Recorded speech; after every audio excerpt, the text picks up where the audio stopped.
Добрий вечір, ми з України, я Аріна, і сьогодні я буду вперше ліпити з глини. На вихідних я знайшла дуже цікавий датський магазин, де були всілякі товари для дому. Там ще був розділ з товарами для творчості. І я там знайшла цікавий пакуночок, на якому було написано «глина».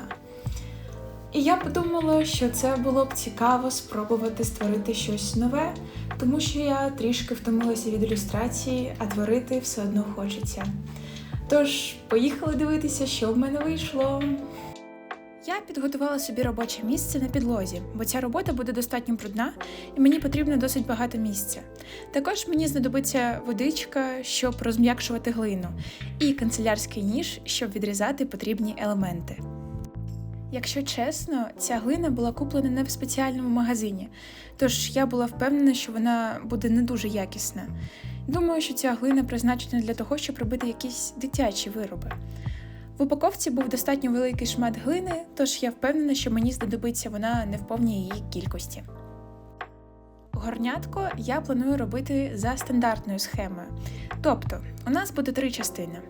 Основа, тобто кружечок, висота чашки – це прямокутник, і ручка. Для розуміння приблизних розмірів я взяла іншу чашку, яка мені найбільше по формі сподобалась вдома, і відміряла її параметри за допомогою нитки. Я почала розминати глину, це було достатньо складно, бо хотіла, щоб вся глина однорідно лягла під основу для горнятка. Це схоже приблизно на те, коли ти розминаєш тісто. Але з глиною все трішки складніше, бо вона дуже легко тріскається, застигає і рветься. Я достатньо довго її жмякала, щоб потім розкатати рівний пласт і вирізати прямокутник в довжину 25 см і в ширину 9 см. Але я десь помилилась з вимірами і мені трішки не вистачило довжини. Тому я взяла ще глини, розкатала пласт і відрізала потрібний мені шмат, а потім за допомогою водички все з'єднала. Всі ті самі рухи я зробила з іншим шматочком глини для основи. Вирізала звідти круг, який я попередньо відміряла нашою пурпурною чашкою. А для ручки я взяла залишки глини, які я відрізала від стінок. Також я приліпила на кінці туди 2 кружочки, щоб прикріпити до чашки. До речі, мені було складно з'єднати всі деталі разом, бо один елемент з глини не дуже хоче ліпитися до іншого. Тому я вирішила почекати, поки глина трішки підсохне, і взялась робити підставку під мої ювелірні вироби. Моя підставка буде у формі сердечка і типом нагадувати маленьку тарілочку. Я так само розкатую пласт глини і вирізаю звідти сердечко канцелярським ножем. Для тарілочки нам необхідні невеличкі стінки, тому я беру довгий неширокий шматочок і обертаю його, так кажучи, навколо тарілки. Також, щоб все це нормально закріпилось, я зробила ще один шар у формі сердечка і прикріпила знизу до попередніх елементів. Чашка вже трішки підсохла, тому я нормально вже прикріпила до неї ручку і залишаю наші вироби висихати на підвіконня на 24 години. І так, пройшло 24 години. Через 24 години глина вже затверділа, але основа чашки висохла не повністю. Мене це не зупиняє, тому ми пірнаємо у частину фарбування.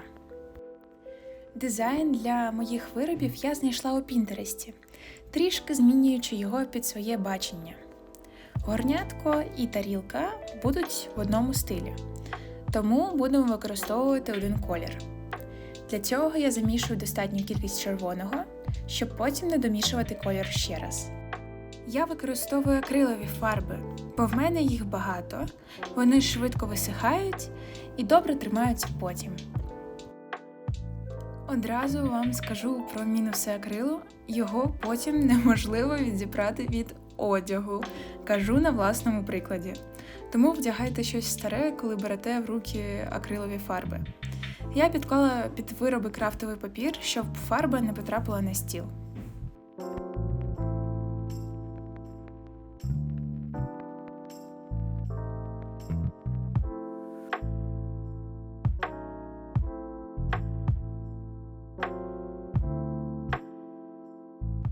Всередині тарілочки я вирішила намалювати маленькі сердечки білою фарбою.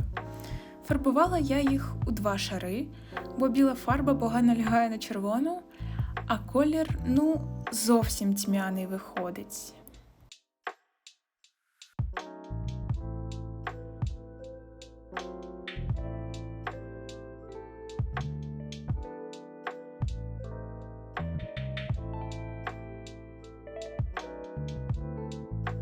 Я закінчила фарбувати, але сама по собі глина не дуже приємна на дотик. Мої вироби висохли, тому я вирішила їх покрити лаком. Нічого розумніше я не вигадала, ніж взяти звичайний лак для нігтів. Процес сам по собі не дуже приємний, бо лак не дуже приємно, м'яко кажучи, пахне. Я покриваю повністю поверхню моїх виробів і, до речі, я використала повний тюбік лаку.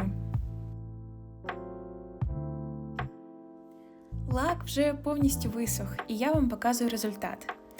Я дуже задоволена саме стилем, він вийшов дуже приємний і домашній. Одразу видно, що вироби виготовлені вдома. Але дуже приємно створювати власноруч щось нове для вашого побуту. Пані та панове, я вам представляю те, що вийшло. Це чудове горнятко, ось таке, і тут написано «Люблю». Тут сердечки на ручці. Мені здається, це чудово, особливо це сердечко. Ось. І таке сердечко. Насправді, я думаю, що ця самозастигаюча глина не дуже предназначена взагалі для міцних виробів. З неї, наприклад, класно робити отакі міні-тарілочки, які ви не використовуєте для їжі, а просто як підставку під щось. Можливо, сережки було б класно зробити. Я думаю, що цю чашку я буду використовувати під свої якісь штучки з косметики, тому що в мене багато там туші, гелі для брів, які просто в мене валяються в косметичці і заважають мені. Я думаю, класно буде так поставити. І просто дивитися на це сердечко. Ось. А цю тарілочку я буду використовувати для своїх каблучок, можливо, для якихось ювелірних виробів тощо. Насправді я отримала задоволення, поки робила ці вироби, тому що я відволіклась від малювання, ілюстрації своїх взагалі рутинних справ. Це дуже круто. І тепер я можу з новими силами братися за роботу. Також в мене з'явилися чудові вироби, які я зробила сама. Я зробила їх сама. Мені просто дуже подобається.